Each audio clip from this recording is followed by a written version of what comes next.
Hi everyone, so welcome to lecture 7 of GS3 environment and ecology. ठीक है, last lecture के अंदर हमने न्यूट्रिएंट साइकिल सारा क्लोज करा था and we close the sedimentary cycle also which included sulphur and phosphorus cycle. ठीक है, सो आज के लेक्चर में will be starting with ecosystem services.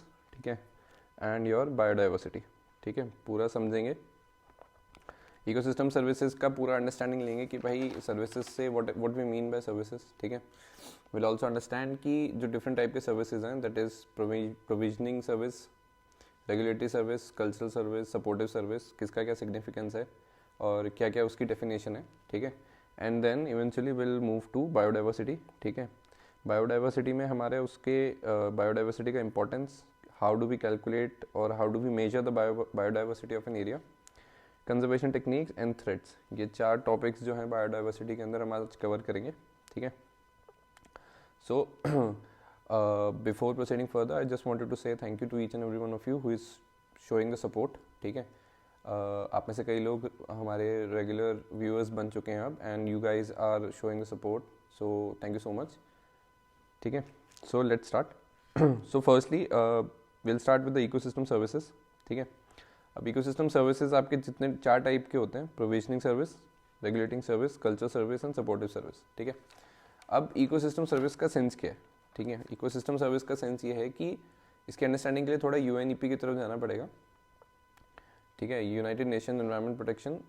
अब उसने क्या बोला कि भाई उसकी एक रिपोर्ट आती है, मिलेनियम रिपोर्ट। ठीक है, उसमें UNEP ने जितने भी इकोसिस्टम सर्विसेज थे सबको बंद करके एक मॉनेटरी वैल्यू में उन सबको कन्वर्ट कर दिया कि भाई जो भी बायोडाइवर्सिटी या जो भी इकोसिस्टम सर्विसेज किसी एक एरिया में प्रोवाइड की जा रही है या शो हो रही है, उसका आपको कुछ ना कुछ मॉनेटरी वैल्यू मिलना चाहिए या बेनिफिट मिलना चाहिए। ठीक है, सो इन सारे सर्विसेज को साइड में रख के एक UNEP ने मिलेनियम रिपोर्ट में it converted all the ecosystem services into monetary value. ठीक है, मॉनेटरी वैल्यू का क्या सेंस है कि भाई आज के टाइम पे अगर कोई कंट्री है जो अपना कार्बन आउटपुट जो है या नेट कार्बन एमिशन नेगेटिव करना चाहती है या नेगेटिव कर रही है, तो उसमें कुछ ना कुछ उसको उस कंट्री को बेनिफिट्स मिलना चाहिए, बिकॉज जो टेक्नोलॉजीज़ वो रिप्लेस करेंगी। ठीक है, जैसे अभी आज के टाइम पे अगर मैं बात करूँ तो डीजल गाड़ियाँ हैं। ठीक है, अब भाई कार्बन एमिशन को कम करने के लिए डीजल गाड़ियाँ हट के अगर EV गाड़ी आ रही है तो obviously there is a shift in technology. ठीक है, ऑल्सो EV गाड़ियों के लिए जो आपका प्रोडक्शन है, जो प्रोडक्शन लाइन है, जो टेक्नोलॉजी है, वो सब अपग्रेड हो रहा है। ठीक है, इंटरनल कंबशन इंजन से आप EV पे जा रहे हो तो obviously you have to create the batteries, you have to set up new technologies, eventually the EV technology will be expensive for the consumers. तो वो सारी चीज़ों को शिफ्ट करते करते ही आप इवेंचुअली अपना जो कार्बन एमिशन है ऑफ अ कंट्री, ठीक है, डीजल गाड़ी तो एक एग्जाम्पल है, इन सारी चीज़ों को शिफ्ट करते ही आप अपना नेट कार्बन एमिशन है वो धीरे धीरे कम करोगे। So obviously if you are moving towards carbon negative country, so obviously UNEP, World Bank, IMF, United Nations की तरफ से कुछ ना कुछ उसके पर्क्स मिलने चाहिए और कुछ मॉनेटरी बेनिफिट्स मिलना चाहिए। ठीक है, नाउ फिर एक 2020 में इंपॉर्टेंट टॉपिक है कि भाई एक the economic of ecosystem and biodiversity करके एक स्टडी कंक्लूड करी गई थी बाय डॉक्टर पवन सुखदेव। ठीक है, पवन सुखदेव थे, and he introduce a term known as GDP which means that green domestic product. ठीक है, इसके लिए इसको नोट कर लेना, पवन साहू को और ग्रेचन करके एक बंदी थी, उनको टाइलर प्राइज फॉर एनवायरनमेंट 2020 भी मिला था फॉर दिस GDP टर्मिनोलॉजी। यहाँ जो है ना, तो GDP stands for in terms of ecosystem services and biodiversity, GDP stands for your green domestic product. ठीक है, सो उसका एम क्या था? It's aim was to show visibility of ecosystem और nature making value more visible. ठीक है, कि भाई इकोसिस्टम और नेचर जो है उसका जो वैल्यू एडिशन है या जो उसका नेट वैल्यू है उसको एक क्वांटिफाई वे में कन्वर्ट करना या उसको शो करना ही उसका एम था। ठीक है, तो लिख लो। ठीक है, UNEP millennium report converted all the ecosystem services into monetary values.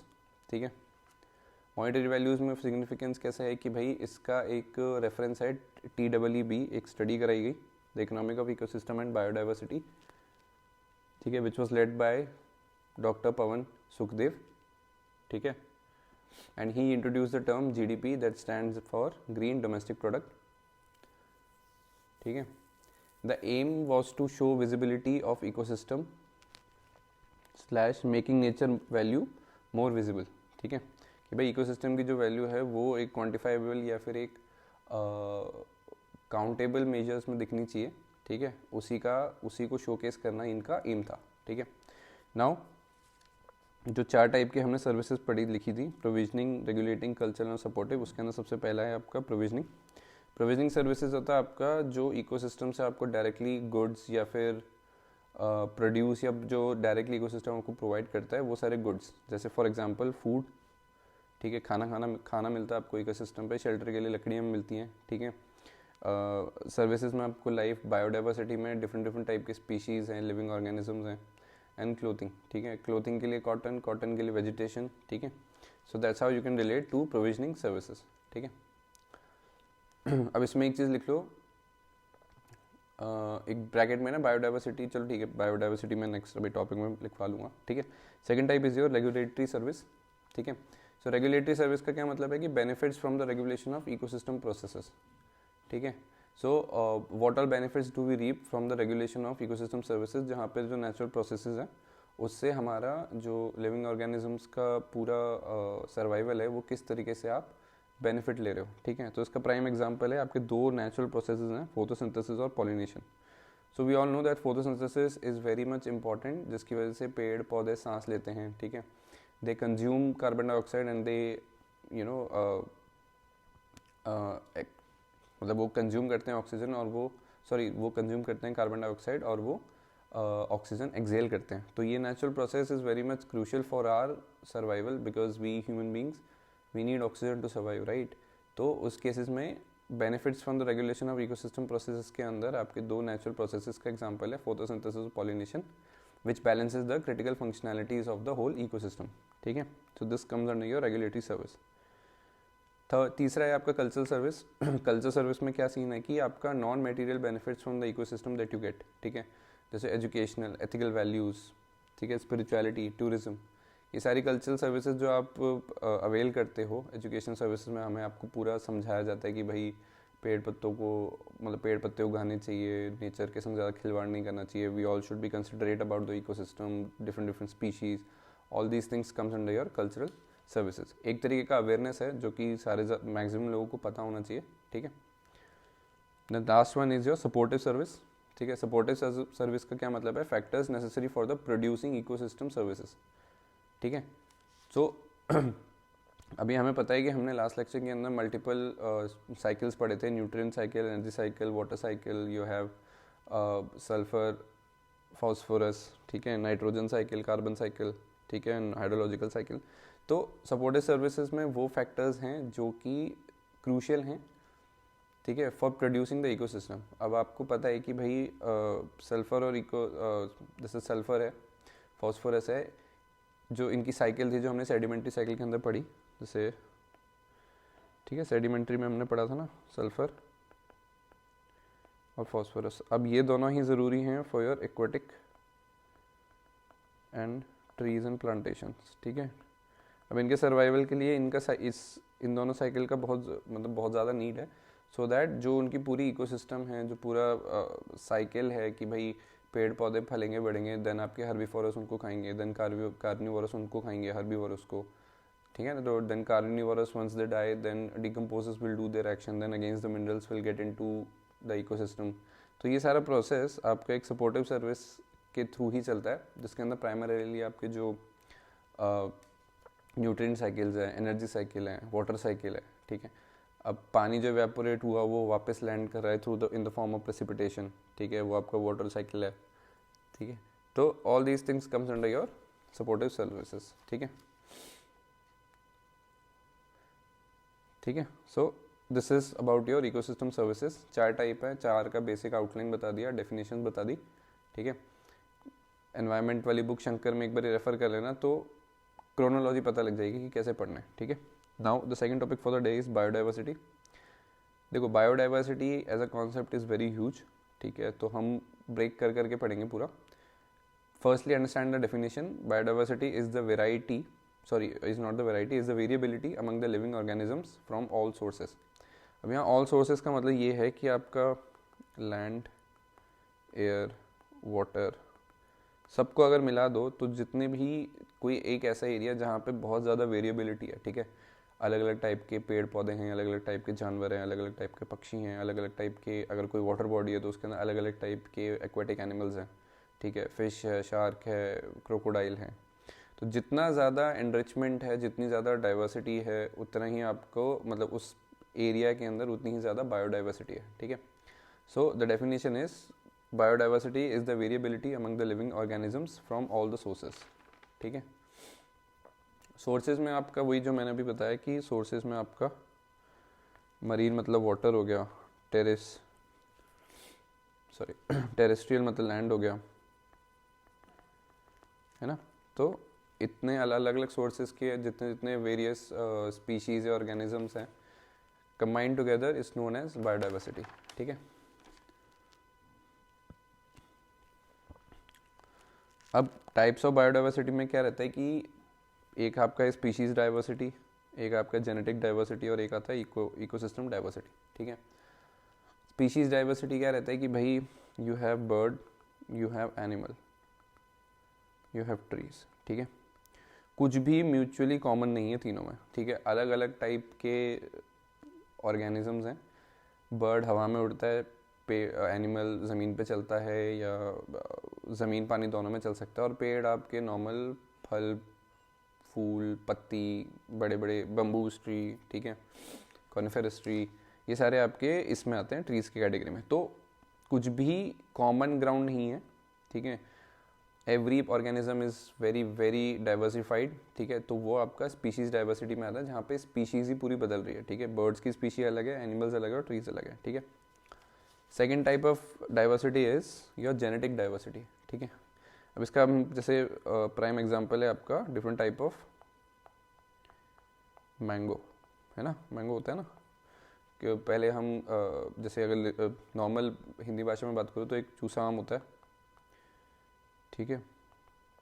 Then you have लंगड़ा आम, है ना। मतलब अलग अलग टाइप की वेराइटीज़ है वो एक ही स्पीशी आम, बट उसके अंदर इतनी सारी वेराइटीज़ हैं, इतनी सारी जेनेटिकली इतनी ज़्यादा डिफरेंट टाइप के आम आते हैं कि आप मतलब कुछ कहीं भी छोटा सा जेनेटिक चेंज आया किसी भी एक मैंगो की स्पीशीज़ में तो पता लगा एक और टाइप की आम आ गया। मतलब कच्चा आम भी होता है, ठीक है, ग्रीन टाइप का जो आधा पका होता है।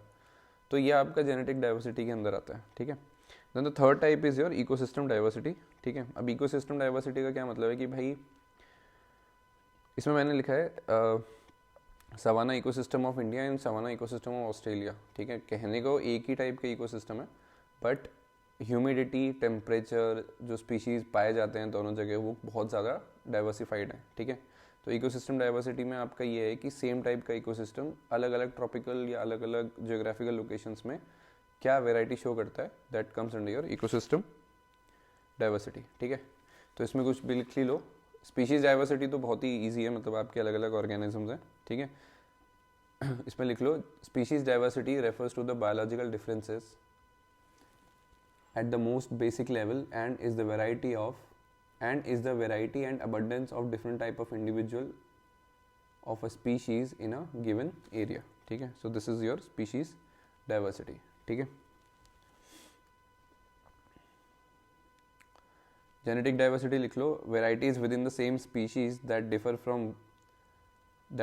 from one another shape, size, color and taste due to variation at gene level is known as your genetic diversity, ठीक है। इकोसिस्टम डाइवर्सिटी का लिख लो ecosystem diversity refers to the variability among the species of plant and animals living together and connected by flow of energy and the cycle of nutrient in different ecosystems, ठीक है। तो वही savanna का जो पूरा इकोसिस्टम है वो आपका इंडिया में अलग तरीके से चलता है, मतलब अलग टाइप के स्पीशीज़ पाए जाते हैं, अलग टाइप के प्लांट और एनिमल्स पाए जाएंगे एज कम्पेयर टू ऑस्ट्रेलिया, ठीक है। Now this was your biodiversity types. अब हम मेजर कैसे करते हैं किसी एरिया में कितनी ज़्यादा बायोडाइवर्सिटी है, ठीक है। तो measurement of biodiversity basically it comes down to two things, evenness and richness, ठीक है। देखो इवननेस ये होता है कि भाई किसी भी एरिया में तुम्हारे पास 50 डियर हैं, मतलब जो प्रोपोर्शनल है ना वो इवनली डिस्ट्रीब्यूटेड है, ठीक है। अगर तुम्हारे पास 100 पेड़ हैं तो तुम्हारे पास 100 चूहे हैं, 100 चूहे से तुम्हारे पास 100 बिल्लियाँ हैं, 100 बिल्लियों से तुम्हारे पास लेट्स से 80-70 के आसपास शेर हैं, 80-70 के आसपास शेर है, तो प्रोपोर्शन में अकाउंट, ठीक है, वो तुम्हारा कहलाता है इवननेस, ठीक है, कि भाई इवन है, डाइवर्सिटी है हॉरिजॉन्टल लेवल पे और साथ में उनका जो क्वांटिटी है वो भी इक्वली डिस्ट्रीब्यूटेड है, ठीक है, क्योंकि अब भाई अगर you have let's say 50 cats, अब 50 कैट्स को खाने के लिए you should be having 80 lines for example, ठीक है, तो ये प्रोपोर्शन में कह सकते हो कि हाँ 50 बिल्लियाँ हैं या 50, इसको कर लेते हैं 55 लाइन्स, ठीक है, या फिर 45 लाइन्स, ठीक है। बट अगर ये count all of a sudden हो जाता है कि भाई जहाँ पे सिर्फ 5 ही कैट्स हैं और तुम्हारे लाइन है 50, तो ऑब्वियसली 50 शेरों के लिए अगर 5 बिल्लियाँ ही हैं सर्वाइवल के लिए, तो ऑब्वियसली वहाँ पे इवननेस नहीं है, ठीक है। सो दिस शोज इवननेस कि भाई यहाँ पे इवननेस ज़्यादा और यहाँ पे इवननेस कम है, ठीक है। सिमिलरली रिचनेस कैसे होता है, रिचनेस ये होता है कि भाई एक डाइवर्सिटी में, एक बायोडाइवर्सिटी में आपके पास लेट्स से पेड़ है, then you have a cat, cat कह लो या काऊ कह लो, then you have tiger, tiger के साथ एक लायन भी ले लो, ठीक है, पेड़ है तो काऊ के साथ साथ जिराफ ले लो, ठीक है। तो किसी एक डाइवर्सिटी में कितने टाइप के स्पीशीज़ हैं, कितने टाइप के ऑर्गेनिजम्स हैं, ठीक है, वो डिफाइन करता है कि भाई उस बायोडाइवर्सिटी में कितनी ज़्यादा रिचनेस है, ठीक है। तो यहाँ पे क्योंकि मल्टीपल टाइप्स ऑफ स्पीशीज़ आते हैं तो इसकी रिचनेस ज़्यादा है, ठीक है। और यहीं अगर जैसे मैं डेजर्ट की बात करूँ, ठीक है, डेजर्ट में क्या मिलेगा आपको, एक स्नेक मिल जाएगा, ठीक है, लेट्स से, और एक स्कॉर्पियो मिल जाएगा लेट्स से, या स्कॉर्पियो छोड़ो, या scorpion, sorry not Scorpio, snake हो गया, एक आपका जैसे ईगल हो गया, ठीक है। तो 2 ही टाइप के स्पीशीज़ हैं, ठीक है। अब 2 ही टाइप की स्पीशीज़ में रिचनेस का क्या ही मिला, कुछ नहीं मिला, ठीक है। As compare to this first one, this is very low, so यहाँ पे रिचनेस बहुत कम है एज़ कम्पेयर टू दिस, ठीक है। सो ये आपका बेसिक अंडरस्टैंडिंग है बिटवीन रिचनेस एंड इवननेस, ठीक है। अब इसी को मैंने यहाँ एग्जांपल से भी समझाया कि यहाँ पे 2 फॉरेस्ट हैं in terms of richness, in forest है we have only lion and tiger, ठीक है। तो रिचनेस कितनी हुई 2, अब फॉरेस्ट भी है, वहाँ पे तुम्हारा लाइन भी है, टाइगर भी है और जेब्रा भी है, तो इसकी रिचनेस हुई 3, so obviously 3 is greater than 1, hence in terms of richness the forest B is more rich in terms of diversity as compare to forest A, ठीक है। अब ये दूसरा फैक्टर ले लो, इवननेस है, इवननेस को डिफाइन करने के लिए फॉरेस्ट ए के अंदर तुम्हारे पास 50 लाइन है, 120 डियर है और 40 हाइन है, ठीक है। और फॉरेस्ट बी के अंदर से तुम्हारे 5 ही टाइगर हैं और भाई 1000 काऊ हैं, 900 डियर है, तो भाई इवननेस नहीं है ना, 5 ही टाइगर हैं। यहाँ तो तभी प्रोपोर्शन में मिल रहा है कि भाई 50 लाइन के लिए 120, ऑलमोस्ट हर लाइन के लिए 2, ठीक है। बट यहाँ पे 5 टाइगर के सर्वाइवल के लिए काउज ही इतनी मतलब काउज डियर इतनी ज़्यादा हैं, ठीक है, कि भाई तुम्हारे टाइगर्स के लिए ठीक है सर्वाइवल की कमी नहीं है, but all of a sudden this count is too high, इनका जो पॉपुलेशन का प्रोपोर्शन है वो बहुत ज़्यादा बढ़ जाएगा, ठीक है। बिकॉज जो कार्निवोरस हैं, those carnivorous who are dependent on these won't be able to feed, मतलब won't be able to kill and eat so many cows and deers, right? तो इस केस में फॉरेस्ट बी के अंदर इवननेस तुम्हारी कम है एज कम्पेयर टू फॉरेस्ट ए, तो वही यहाँ पे सिग्निफाई करा है, ठीक है। तो ये तुम्हारा measurement of biodiversity in terms of richness and evenness है, ठीक है। नाउ मेजरमेंट ऑफ बायोडाइवर्सिटी, अब टाइप ऑफ मेजरमेंट कि भाई तुमने मेजरमेंट कर लिया कि भाई तुम रिचनेस और इवननेस पे करोगे, बट मेजरमेंट के टाइप भी तो होता है कि भाई कैसे करोगे, कि भाई कौन सा पैरामीटर लगेगा, किस बेसिस पे तुम डिफाइन करोगे, ठीक है। Now the type of measurement are of 3 types, important चीज़ है ये, इसको ध्यान से देखना, ठीक है, स्ट्रिक्ट मार्क्ड है यहाँ। अब देखो पहला होता है अल्फा डाइवर्सिटी, ठीक है, then you have beta, this is alpha, this is beta and this is gamma, ठीक है। अब देखो ये इंपॉर्टेंट चीज़ है, इसको मैं जूम आउट करता हूँ, ठीक है, I hope it is visible.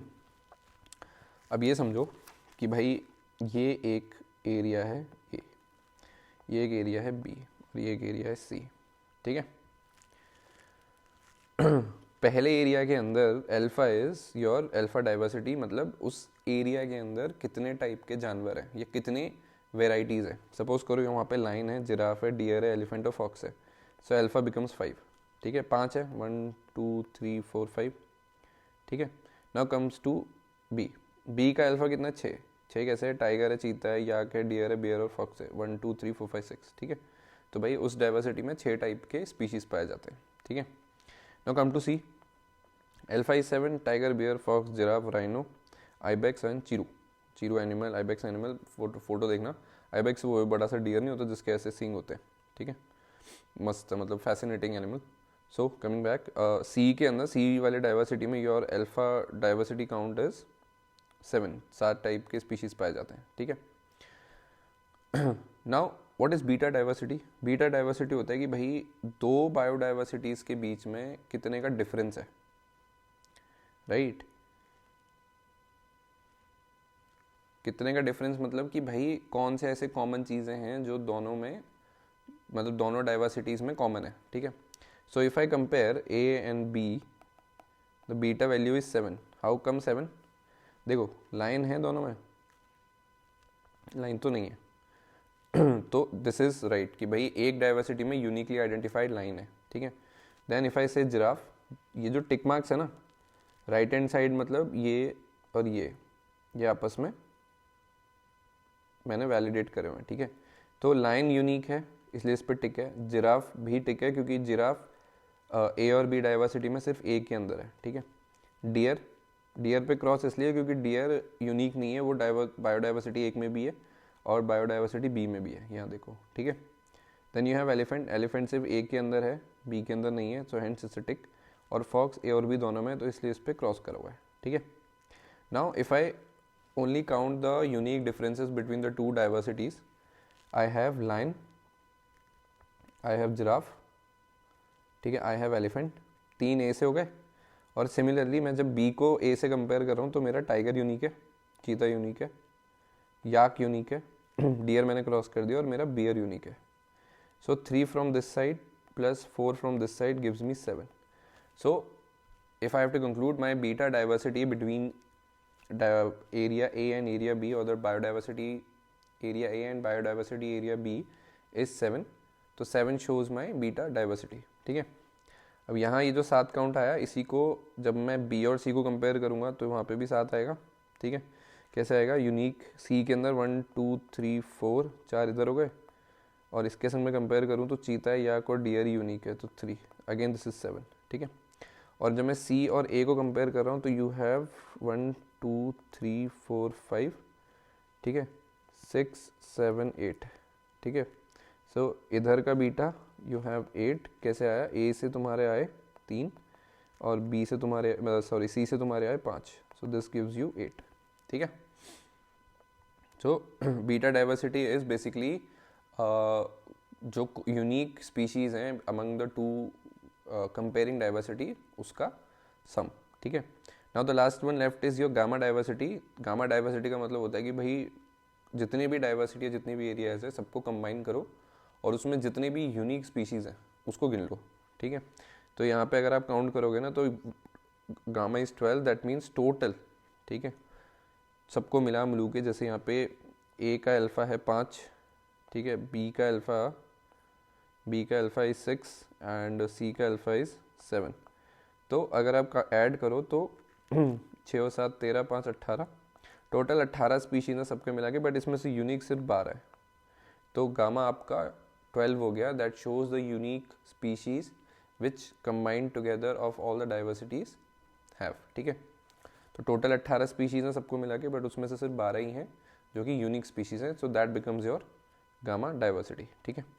ये थोड़ा इंपॉर्टेंट टॉपिक है बिकॉज इसके अंदर अंडरस्टैंडिंग है कि कैसे कैलकुलेट करा, क्या कैलकुलेट करा, सो इसको अच्छे से रिवाइज कर लेना, चाहो तो वीडियो दोबारा देख लेना, और कोई भी एक स्टैंडर्ड बुक जो मैंने शंकर रेफर करी है उसको देख लेना आराम से, ठीक है, तो सब कुछ मस्त समझ में आ जाएगा, ठीक है। Now next topic is your importance and the uses of biodiversity, ठीक है। अब भाई इतनी ज़्यादा वेराइटी ऑफ स्पीशीज़, इतनी ज़्यादा रिचनेस, इतनी ज़्यादा alpha beta gamma diversity calculate करना और ये रिचनेस और इवननेस को कैलकुलेट करने का फ़ायदा क्या है? So the important topic is importance and uses of biodiversity, ठीक है. So first one is your ecological importance. Obviously ecological importance stands for your oxygen and water, ठीक है. पेड़ पौधे होंगे तभी ऑक्सीजन मिलेगा, ठीक है. जो बड़े बड़े ग्लेशियर्स वगैरह का जो इकोसिस्टम है वहाँ से पानी आ रहा है, गंगोत्री से पानी आ रहा है गंगा के लिए, ठीक है. गंगा नॉर्दर्न इंडिया का तो मेन इंपॉर्टेंट सर्वाइवल ही गंगा के बेसिस पे और उसकी ट्रिब्यूटरीज जितनी बनती है, ठीक है. So first one is your ecological importance that stands as your oxygen and water, ठीक है. इकोनॉमिक इंपॉर्टेंस होता है जैसे आपको बायोडाइवर्सिटी से फूड मिलता है, ठीक है, टिम्बर, ये आपका इकोनॉमिक इंपॉर्टेंस शोज करते हैं, ठीक है. एजुकेशन ये है कि एजुकेशन मतलब आपको बायोडाइवर्सिटी से कई ऐसे प्लांट्स, कई ऐसे खाने की चीज़ें ये मिलती हैं जो कि आपके मेडिसिनल यूज़ के लिए बहुत ज़्यादा इंपॉर्टेंट है, ठीक है. तो हमें पता लगता है कि इस बायोडाइवर्सिटी में अगर हम फॉर एग्जांपल मैं बात करूं नीम का पेड़, नीम ट्री, राइट. तो अब भाई डाइवर्सिटी थी, वहाँ पे नीम का पेड़ था, उसके पेड़ के पत्तों से हमने जब उसको स्टडी करा then we got to know कि कितना ज़्यादा इफेक्टिव है इन मेडिसिन पर्पस, ठीक है. हमारे हेल्थ के लिए कितना ज़्यादा अच्छा है नीम, ठीक है. दातून हम करते हैं, ठीक है, वो भी कितना ज़्यादा बेनिफिशियल है. आप एक दातून करो आराम से तो कुछ भी जो भी केमिकल बेस्ड प्रोडक्ट्स है उसकी नीड नहीं पड़ेगी, right. So third one is your educational purpose जिसके अंदर हम नीम के ट्री का इंपॉर्टेंस समझते हैं. देन रिक्रिएशनल पर्पस जो है, रिक्रिएशनल इंपॉर्टेंस जो है, जैसे हमें पता है कि जो कई ऐसे मेडिसिनल या रिक्रिएशनल प्लांट्स हैं जो कि मॉडर्न टाइम्स में कुछ अभी गलत यूजेस के लिए कंज्यूम होते हैं, बट उनका अगर रिक्रिएशनल पर्पस या मेडिसिनल पर्पस के लिए भी उनका लाइसेंस दिया जाता है and there it helps in people overcoming anxiety या काफ़ी कॉम्प्लिकेटेड वो है. I hope you understand because I am not willing to take the name, ठीक है. सो वो आपका रिक्रिएशनल पर्पस को फुलफिल करता है, ठीक है. देन यू हैव कल्चरल, ठीक है. कल्चर के अंदर कई ऐसे ट्राइबल ग्रुप्स हैं जो कि आपके जो फॉरेस्ट है, ठीक है, या आपके फॉरेस्ट कह लो या वाटर सोर्सेस को प्रिजर्व करने में हेल्प करता है, या उनको उनके लिए उनका जो सिग्निफिकेंस है फॉरेस्ट का या किसी पेड़ का वो बहुत ज़्यादा ही इम्पोर्टेंट पोजीशन होल्ड करता है because somehow that species जो ऑर्गेनिज्म है उनकी जो स्पीशी है वो कहीं ना कहीं उस चीज़ को बहुत ज़्यादा हाई इंपॉर्टेंस पे रखते हैं. जैसे कई ऐसे ट्राइबल हैं जो कि पेड़ों को काटना बिल्कुल सही नहीं मानते, ठीक है. तो वो आपका कल्चरल इंपॉर्टेंस शो करता है कि और वही ट्राइब्स हैं जिनके पास ट्रेडिशनल और कल्चरल नॉलेज होती है which can eventually be used to cultivate or to create new medicines, to create new medical procedures, ठीक है ना. तो वो कल्चरल इंपॉर्टेंस होल्ड करता है, ठीक है. Now the next one is the threat to biodiversity. अब थ्रेट टू बायोडाइवर्सिटी में क्या है कि दो टाइप से थ्रेट है, एक आपका टेरेस्ट्रियल थ्रेट है और आपका एक्वाटिक थ्रेट है, ठीक है. टेरेस्ट्रियल वही आपका जो कॉमन हमने स्कूल में भी पढ़ा था, हैबिटल डिस्ट्रक्शन, ठीक है, हैबिटेट है, sorry not habital, habitat destruction and fragmentation. कि भाई बड़ा सा पेड़ है, अब पता लगा बड़ा सा पेड़ नहीं, बड़ा सा फॉरेस्ट है, पता लगा उस फॉरेस्ट के नीचे जो लैंड है उसमें आपको हाई क्वांटिटी ऑफ कॉपर मिल गया, ठीक है. अब भाई कॉपर को एक्सट्रैक्ट करने के लिए आपको पूरा वेजिटेशन फॉरेस्ट सब हटाना पड़ेगा, जो ट्राइबल्स हैं वहाँ के उनको आपको रिलोकेट करना पड़ेगा, ठीक है. फिर आप पूरी खुदाइयाँ स्टार्ट करोगे तो जो बाकी का इकोसिस्टम है वो भी इम्पैक्ट होगा, ठीक है. तो टेरेस्ट्रियल थ्रेट के अंदर आपका हैबिटेट डिस्ट्रक्शन सबसे ऊपर है, ठीक है. Same goes for your aquatic threat also कि भाई कोई अच्छा खासा पानी का झरना बह रहा है, अब पता लगा डैम बनाना है. अब डैम के लिए जब पानी रोका जाता है तो एक्वाटिक इकोसिस्टम पूरा हिल जाता है, ठीक है. एक्वाटिक इकोसिस्टम के साथ साथ उस बहती नदी के आसपास के जितने गांव होते हैं या जितने भी ट्राइबल्स होते हैं जो जिनका सर्वाइवल उस बहते हुए नदी पे डिपेंड करता है, एवरीथिंग गेट्स डिस्टर्ब, ठीक है. तो सेम आपका पानी के लिए भी you have your habitat getting distracted, ठीक है. हैबिटेट डिस्ट्रक्शन के अलावा एक्वाटिक का अलग एक और थ्रेट भी है, दैट इज़ योर पोल्यूशन, ठीक है. अब भाई इसमें कुछ एग्जांपल्स है जैसे कोरल ब्लीचिंग, ये मैं आगे पढ़ाऊंगा बट अभी एग्जांपल लिख लो. कोरल ब्लीचिंग हो गया, ठीक है. ऑयल स्पिल वेरी कॉमन, ठीक है. तो ये कुछ एग्जांपल है जिसके बेसिस पे तुम्हारा पूरा एक्वाटिक इकोसिस्टम इम्पैक्ट हो जाता है, ठीक है. Now invasive species, alien species, ये मैं बोलूँगा कि आप इसको चेक करो. इसका प्राइम एग्जांपल मैं दे देता हूँ. Rabbits were introduced in Australia, ठीक है, ऑस्ट्रेलिया की खदानों के लिए या वहाँ पे फार्मलैंड्स के लिए रैबिट्स को टेरेस्ट्रियल उसमें छोड़ा गया था टू मेक श्योर कि जो ग्रोथ हो रही है, जो वेजिटेशन ग्रोथ है उसको बचा सके। But all of a sudden rabbit जो है उनकी ग्रोथ बहुत ज़्यादा हो गई, ठीक है। तो ये केस स्टडी पढ़ो एक बारी गूगल पे जाके तो समझ में आ जाएगा, ठीक है। ऑब्वियसली बाकी एक टेरेस्ट्रियल थ्रेट ये भी है कि भाई वोल्केनो आ गया, अर्थक्वेक आ गया। अर्थक्वेक तो ठीक है मैनकाइंड के लिए ज़्यादा इफेक्टिव होता है या ज़्यादा डिस्ट्रक्टिव होता है, बट वोल्केनो अगर कहीं फटा तो उसके आसपास का जो भी वेजिटेशन है उसका जो स्लश है या जो हाई सल्फर कंटेंट की वजह से वहाँ का जो आसपास का इकोसिस्टम है वो पूरा बर्बाद हो जाता है। So these are few threats to biodiversity, ठीक है। Okay, now the last topic for the day is your conservation of biodiversity, ठीक है। इसमें हम अभी बेसिक बाइफिकेशन पढ़ेंगे बिकॉज ये बहुत लंबा टॉपिक होने वाला है। इन सेतु कन्वर्सेशन नहीं, कंजर्वेशन, ठीक है, और एक्स सेतु कंजर्वेशन को हम बाइफिकेट करेंगे आगे पूरा। तो वहाँ पे आपका नेशनल पार्क, बायोस्फीयर और वाइल्ड लाइफ सेंचुरीज सब कुछ डिटेल में पढ़ेंगे, ठीक है। तो as of now conservation of biodiversity can be done in 2 ways, in situ conservation and ex situ conservation, ठीक है। तो इन सेतु कंजर्वेशन का क्या है कि भाई सैक्रेड ग्रुप्स, ठीक है, जैसे एक एग्जांपल है इसका, जो ट्राइबल्स कह लो, मालपहारिया, इसको सर्च करना झारखंड, ठीक है। इन सेतु का दूसरा एग्जांपल है आपका wildlife sanctuary, establishment of wildlife sanctuary और बर्ड सेंचुरी, ठीक है। Then we create national parks and biosphere reserves, ठीक है। ये सारा आपका इन सेतु के अंदर है। एक्स सेतु के अंदर आपका 2 टाइप में बाइफिकेटेड है, प्लांट्स के लिए अलग है और एनिमल्स के लिए अलग है, ठीक है। अब यहाँ पे एक चीज़ याद रखना, बायोस्फीयर रिजर्व नेशनल पार्क्स में आपके पेड़ पौधे फल जानवर सब एक साथ ही रखते हैं। बस वहाँ का मेन क्राइटेरिया ये है कि जो नेचुरल, जैसे शेर है, ठीक है, अब भाई शेरों की पॉपुलेशन को कोई खतरा नहीं होना चाहिए, they should be able to survive in their natural habitat, और उनकी पोचिंग वगैरह, उनकी किलिंग वगैरह शुड बी स्टॉप्ड। तो वो फिर फॉरेस्ट ऑफिशियल्स का काम होता है, ठीक है।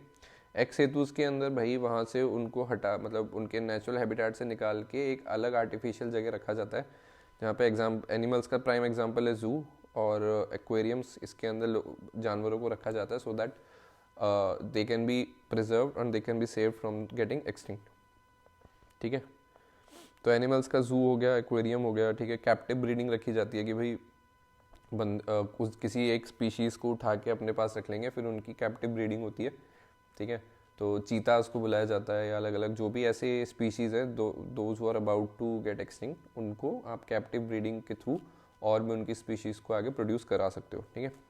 तो ये एनिमल्स के कुछ एग्जांपल्स हैं एक्स सेतु कंजर्वेशन के अंदर। प्लांट का आपका बोटानिकल पार्क, गार्डन, सीड बॉन्क्स, ये सब हम डिटेल में पढ़ेंगे आगे, ठीक है। सीड बॉन्क्स नहीं, सीड बैंक्स है ये, सीड बैंक्स, ठीक है। तो एक प्राइम एग्जांपल इस सीड बैंक्स का आपका चांगला, लद्दाख में, चांगला सीड बैंक लद्दाख। तो वहाँ पे जो सीड्स हैं उसको -196 डिग्रीज में रखा जाता है लिक्विड नाइट्रोजन में, ठीक है। ये आपका सीड बैंक्स, ठीक है। तो ये कुछ इन सेतु और एक्स सेतु कंजर्वेशन प्रोसेसेस हैं जो हम आने वाले 1-2 लेक्चर्स में ढंग से पढ़ेंगे, ठीक है। So this is all for today. Next lecture के लिए हम, मतलब नेक्स्ट लेक्चर भी लंबा ही रहेगा, पूरा हम इन सेतु कंजर्वेशन कवर करेंगे जिसके अंदर आपका सेक्रेड ग्रुप्स, ठीक है, national parks, wild life sanctuary, biosphere reserve, ये सब डिस्कस होगा, ठीक है। Along with that national parks के कुछ लिस्ट भी हैं जो ज़रूरी हैं समझने प्रीलिम्स के हिसाब से, वो पूरा पढ़ेंगे। Then will understand the biosphere, ठीक है। बायोस्फीयर रिजर्व पूरा समझेंगे, इंडिया के मैप में कौन कौन कहाँ है वो पूरी लिस्ट प्रोवाइड करूँगा मैं, ठीक है। लिस्ट में ये रहेगा कि बायोस्फीयर रिजर्व किस स्टेट में है और जो एरियाज़ हैं क्या क्या उस चीज़, मतलब क्या क्या उस चीज़ को कवर करता है, या फिर कौन से ऐसे स्पीशीज़ हैं जो उस एरिया में पाए जाते हैं। जैसे अगर मैं बात करूँ निकोबार के अंदर, निकोबार आइलैंड में you have giant robber crab, ठीक है, केकड़ा, ठीक है। और नीलगिरीज की बात करूँ तो वो स्टेट है आपका कर्नाटका, केरला, तमिलनाडु। तो बायोस्फीयर रिजर्व आपका नीलगिरी जो है वो 3 स्टेट से कनेक्टेड है, ठीक है। और इसके अंदर आपका जो एरियाज़ हैं जो बायोस्फीयर रिजर्व के अंदर है, that is your silent valley national park, ठीक है। नीलम्बूर आ गया आपका दाड़ा बेटा, ठीक है। और एनिमल्स आपका मकाऊ पाया जाता है, तार पाया जाता है। So all these things are provide a proper list जिसको आप रेफर कर सकते हो। इसको बस किसी भी इंडिया के मैप को उठाना, ठीक है, फिजिकल मैप को, और उसके अंदर लोकेट कर लोगे तो आपका मैपिंग का भी कवर हो जाएगा, प्लस आपको लिस्ट भी समझ में आ जाएगी कि भाई बायोस्फीयर रिजर्व कहाँ का है, ठीक है। Then will also understand the conservation community reserve and conservation reserve, ठीक है। ये हम पूरा डिस्कस करेंगे as a concept. Will also understand reserve and difference between reserve and protected forest, ठीक है। And then institution based conservation reserves में हम IUCN जो है, international union for conservation of nature, उसको इंट्रोड्यूस करेंगे। बट नेक्स्ट लेक्चर में आपका और IUCN हो गया, CITES, ट्रैफिक, CMS, रामजार कन्वेंशन, वो नेक्स्ट लेक्चर में कवर होगा। सो this is the highlight what we're gonna study in next lecture, and not in next lecture but next couple of lecture, ठीक है। So stay tuned, ठीक है। I hope you found this video informative. Very soon I'll start publishing these handwritten notes, ठीक है। ये दो short notes का format है। अदर सोशल मीडिया प्लेटफॉर्म्स पे I have started posting things, so आप वहाँ से रेफर कर सकते हो। We are available on Instagram, Facebook, Twitter, ठीक है, apart from YouTube but obvious, ठीक है। So this is all for today. I hope you found this video informative, ठीक है। Keep studying, keep working hard. Please like, share and support if you like the content. Thank you for watching and I'll see you in the next one. Bye bye. Take care.